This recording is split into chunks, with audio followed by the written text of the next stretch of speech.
হাসি দিয়ে আপনার সকাল শুরু করুন। সুখ সাফল্যের সর্বোচ্চ স্তর। নিজেকে কখনো সন্দেহ করবেন না যে আপনি পারবেন না। সাফল্যের 3টি স্তর। অন্যের থেকে বেশি জানুন, অন্যের থেকে বেশি কাজ করুন, অন্যের থেকে কম আশা করুন। তোমার পথ তোমাকেই করে নিতে হবে।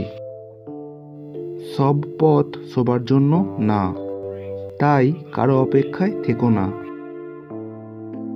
তোমার স্বপ্ন আর তোমার মাঝে দাঁড়িয়ে আছে একটি জিনিস, আর সেটি হলো অজুহাত।